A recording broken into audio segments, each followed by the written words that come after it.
Hey everyone, it's Mario. It's August 6th, 2014. Just wanted to upload a little surprise for you all. This is something that happened to me back in 2002 when I was living in northwestern Connecticut.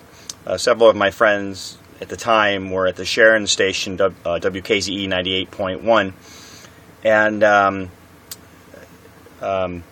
I found out that Ian Anderson was coming to the area, Tarrytown and Poughkeepsie, New York as well, for his Rubbing Elbows tour. Basically, he had 4 musicians with him from the Bristol, England area, not his Jethro Tull normal hardcore touring guys. It was just basically doing small theater venues, very intimate settings where he would chat with the audience, and he would actually have several guests that were picked, and they would come up on stage onto his, as it were, the casting couch, and each one would get to ask him a couple questions, get to meet him, rub elbows because he doesn't shake hands, because that's just his thing. And of course, at the time, Ian Anderson, him and his lyrics and his whimsical music were just, they took me out of a lot of dark places and brought me into a lot of happy places. So I actually called up the station at WKZE, and Leah was, forgive me, I don't know her last name, she was actually the station manager at the time, and I said, how can I get tickets? She said, they're all sold out. She says, but do you want to be a question asker? Do you want a front row seat? And do you want to go up and meet him on stage? And I'm like, oh, let me think about it. Yeah. So I actually got, Leah actually got me a front row seat at the Tarrytown Theater. And this, what you're looking at right here, is actually the set list. I actually got Ian to sign a 25th anniversary Jethro Tull Aqualung double CD set. It was actually for my niece who had cancer at the time. She beat it twice and she's still alive. God bless her, Rebecca. And I didn't really get anything for myself, just for her. I got a kazoo at the end when we did Locomotive Breath, and I was one of the lucky 13 that got a kazoo, and actually he came up to each one of us as Locomotive Breath was going on, and we got to play a part on the kazoo of Locomotive Breath. And I was actually the last one. It was really a cool night, and I got to meet Ian up on stage, and it was just mind-blowing to be there that night, October 17th in 2002, and it's an event I'll never forget as long as I live. Very, very intelligent man, and funnier than hell. I didn't get to go backstage to meet the man, unfortunately, but that's the way it is. But hey, I got to go up on stage in front of the whole audience midway through his concert and ask him a question, and it was really, really cool. And so without further ado, I'm going to play for you, let's see, what is it? This will be it's going to be Cheap Day Return and Mother Goose, and then May and 2 other people go up on stage and get to ask him questions. I'm the first one that goes up, and then after that he plays Fat Man, which is basically one of my all-time favorite Jethro Tull songs. So anyway, here goes.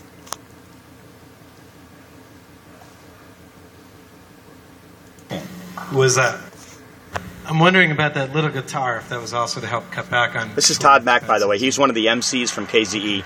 He also had a show it's there. A little bit like that. You know, I'm from Scotland, and, you know, we tend to keep tight control of our sporrans where I come from. It's not actually that it's smaller and cheaper, except in the sense that it lives in a big flight case, a reinforced flight case, which is also I have my flutes, my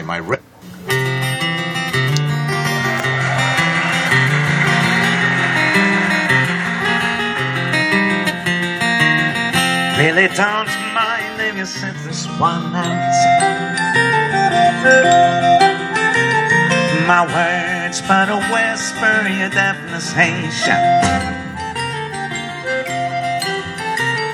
I may make you feel, but I can't make you think.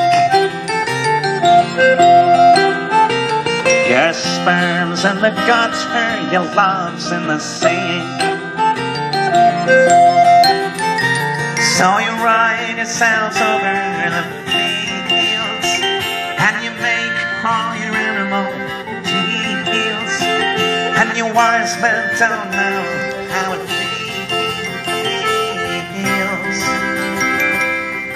feels to be thick as a brick.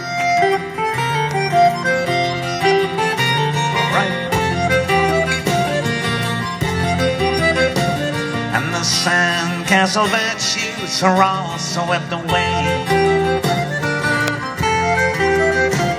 in the tidal destruction for moral delay.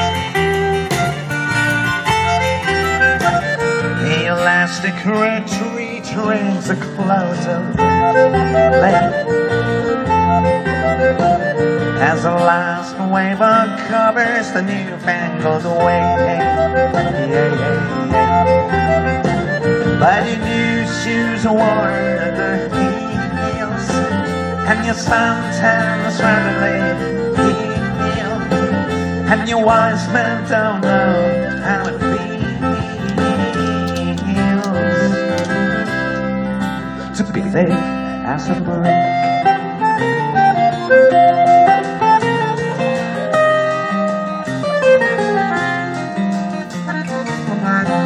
And the love that I feel is so far away. I'm a bad dream that I just had today.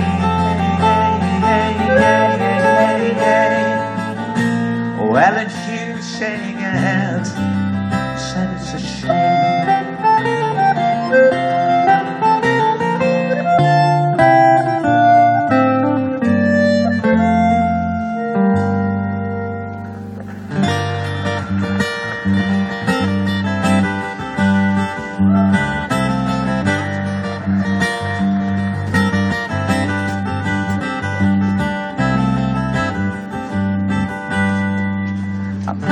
Up the pool, down the smoke below, to taste me mum's jam sardines and see our empty flow. The candy floss salesman watches the ladies in the sand, down for a freaky weekend, in the hope that they'll be meeting Mr. Universe.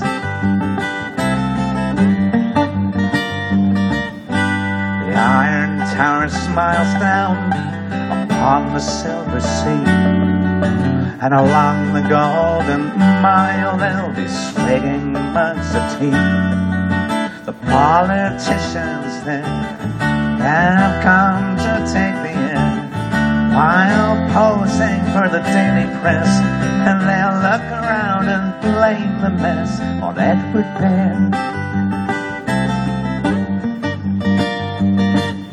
There'll be buckets, spades, and bingo goggles, muzzles, rainy days, seaweed ants and castles, icy waves,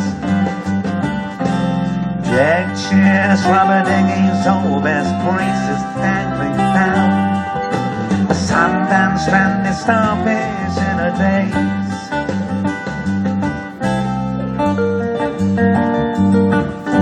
We're going up the pool, down the smoke below, to taste me mum's jam sardines and see our empty flow.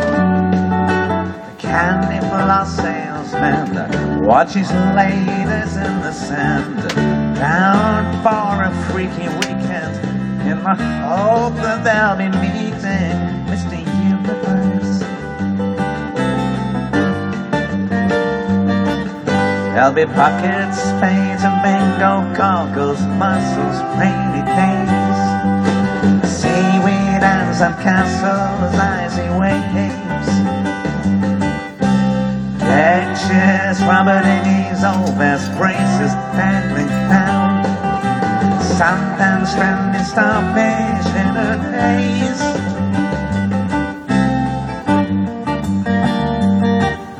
Oh, black bull, your black bull.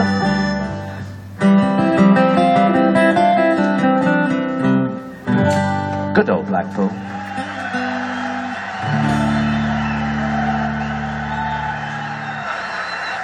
Oh, that's a song really about what was briefly my hometown of Blackpool in the north of England. Blackpool is a pretty, run-down, tacky kind of holiday resort. It was a little bit like Atlantic City, but without the class and culture. It does have a big Victorian iron tower. It's about 500 feet tall, and it's a great place to briefly pass through puberty, which is what I did. Because every day I used to look up at that 500-foot steel tower and think, one day, I'll go up the tower. No, it was a great encouragement in in that sense. This is a piece loosely connected with Blackpool because when I came down to England to seek my fortune as a musician, I then occasionally went up to visit my parents up there, and when my father was ill in hospital, in fact he was dying, I went up to visit, and on the way back, rather sad, I was in a wet and windy station in the north of England, a place called Preston, and on the platform I scribbled down the thoughts for this very short song, one of the shortest songs I think I've ever written, and it's a piece called Cheap Day Return.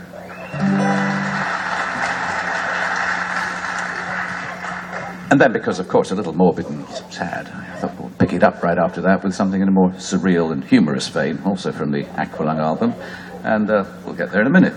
Here we go.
What a life.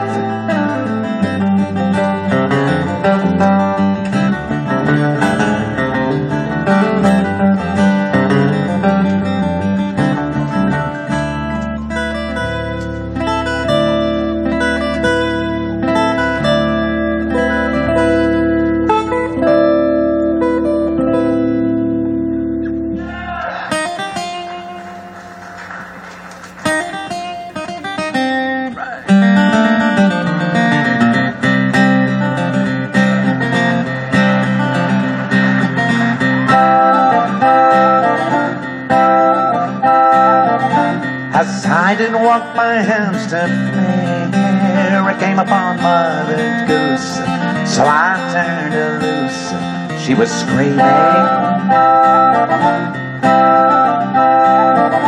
and a foreign student said to me, was it really true? There were elephants and lions too at Piccadilly Circus.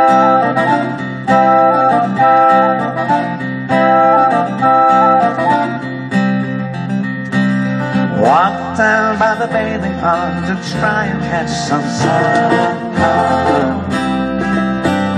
Must have been 100 schoolgirls sobbing in the handkerchiefs as one. I don't believe they knew I was a schoolboy.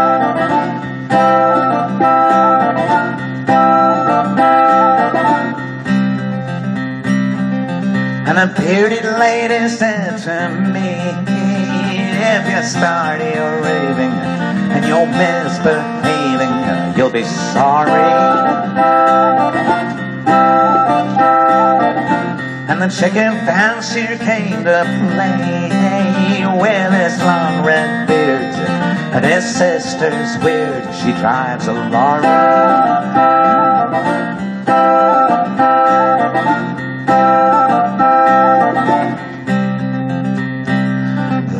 Down by the putting green, I brought them in their holes.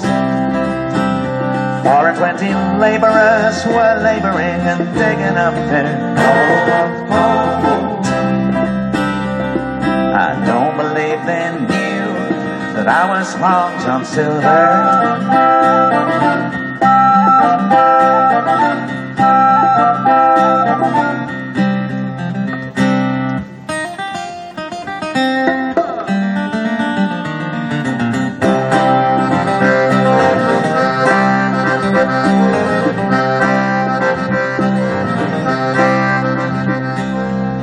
Saw Johnny Scarecrow make his rounds in his jet black neck which he won't give back. Stole it from a snowman. As I did walk by Hampstead Fair, I came upon my vendors, so I turned her loose. She was screaming.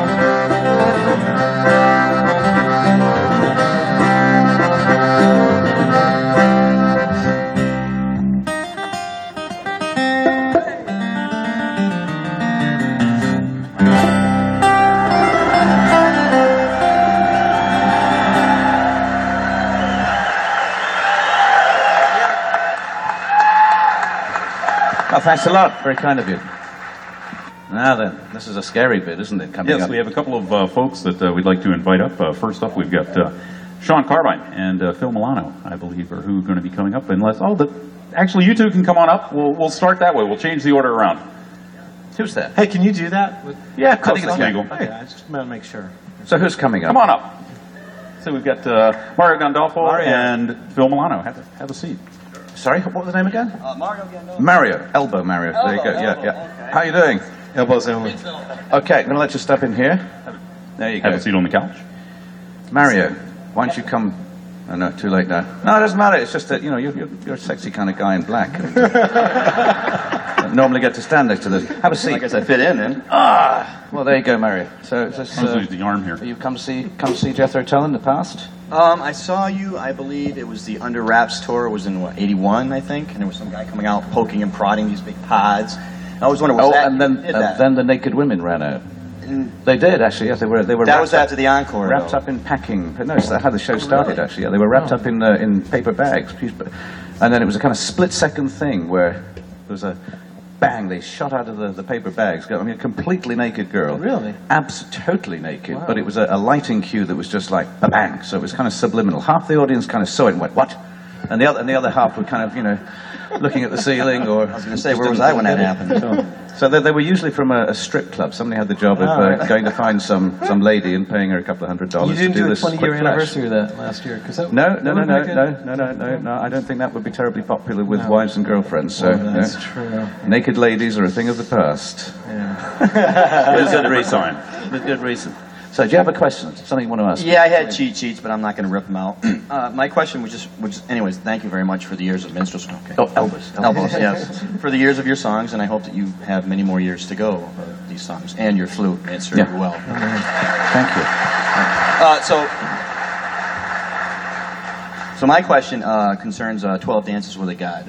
Was there, like, any specific event that led to the making of that music? Like, because, you know, you've got your Jethro Tull heavy core songs, and then all of a sudden, boom, you made this CD that's, like, on classical lines, and it's such a beautiful CD, and I just always wondered what brought that on as far as... What kind of significant and deep, kind of passionate moment led to the creation of this record? Well, that's kind of what was on the cheat sheets, but I figured I better not do that because I wanted... Well, basically, it was because this crazy guy called Roger, who was the head of EMI's classical music division at the time, had this idea that he wanted me to play on EMI Classic label with and do a kind of orchestral thing, and it was his idea, and I didn't really fancy it because it just seemed a little kind of difficult to put it in a nutshell. But he persuaded me to give it a shot. So I said, I'll do a couple of pieces, and if you like them, we'll carry on and do an album. But if it doesn't sound too good, we'll just forget it there. So I recorded a couple of pieces with Andrew Giddings, Jethro Tull's keyboard player. He helped me out with it, and we scored things for kind of some orchestral instruments and some and flute, of course, and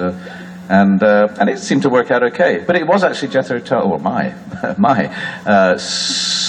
what is a concept album? It was a concept album. It was basically a kind of a snapshot in musical terms of my naive view, really, of different world religions, you know, from pagan things through to Christianity and Islam and Hinduism and so on. So it was just a little musical kind of way of just looking at these things with some affection and trying to pick on the nice things, you know. And it was quite successful. It actually did make it to #1 in the Billboard charts, believe it or not. It really did. I mean, I'm just a humble person, but I think that's one of the best pieces you've ever done. As far as, I mean, it's just it's such a beautiful piece. Thank you. Did you?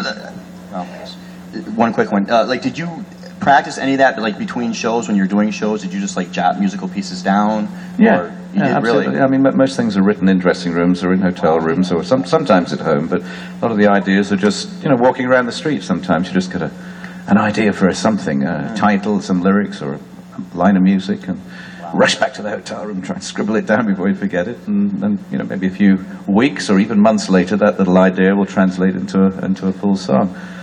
Or not. Maybe you leave it on the bus. Right. Never see it again. Yeah. So there you go. Okay. Well, Okay. thank you. I didn't actually really get your name. Sorry. Philip Milano. Philip. Nice to see you, Philip.